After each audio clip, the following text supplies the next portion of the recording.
Kanang ma'am, good morning niyo dia ma'am. Good morning. Wow, kanang murag happy lagi kay ka ma'am kanang kanang murag blooming kayo, murag sayon ta natulog sa gabi eh. Kuan. Around mga 8. Mga 8 o sakto ginaingan no 8 no. So kanang usa man ta ma'am every morning tag mag-walking diri ma'am.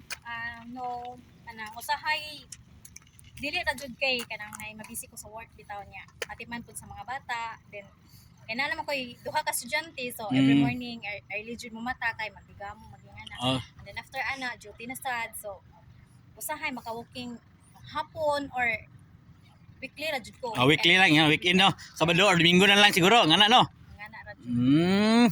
Nindot pa ni mo kay kanang napo kay bata duha nya ngana walking pod lagi po tayo walking.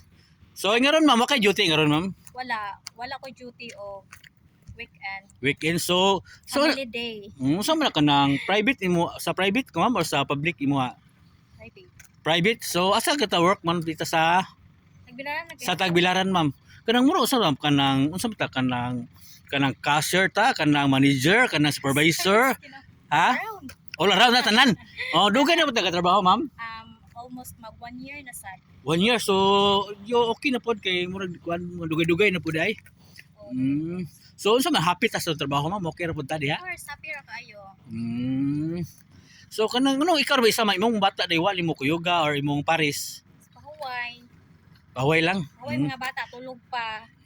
Unya, ang Paris is maningkakay po. Aning kakay no. So nindot daily needs. nga na bitaw. So Domingo man ron ni duty ka sa sir day? Kuan naman na siya kanang rider. Rider. So guwapo ba nga na kay nindot mo na kay kada adlaw gyud nagi income ba? No? Pero dili sa permanente. So at least nga nagi pa madaw-daw gyapon sing ana. Gihapon maka-survive ra gihapon sa kadadlaw.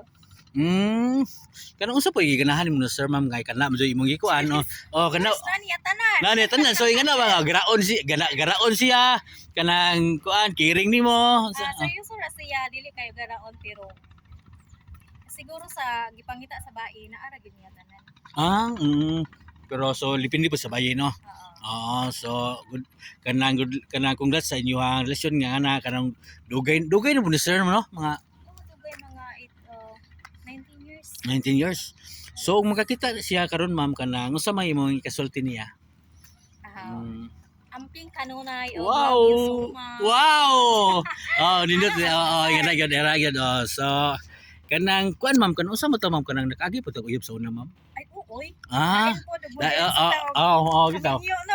Nya unsa mo to ma'am kanang kabuwag mo adto or kanang walay communication?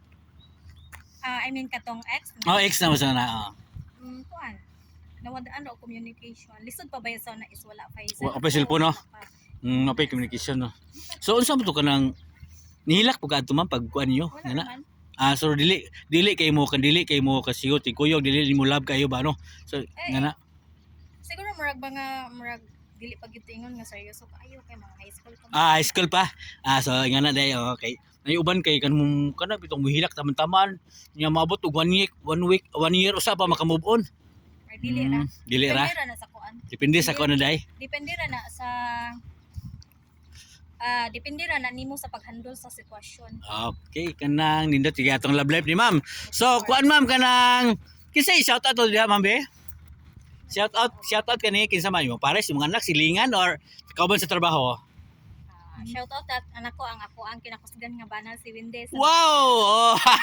Okay, muli kita ron nya mapakngan ka nga nakalimot kaniya.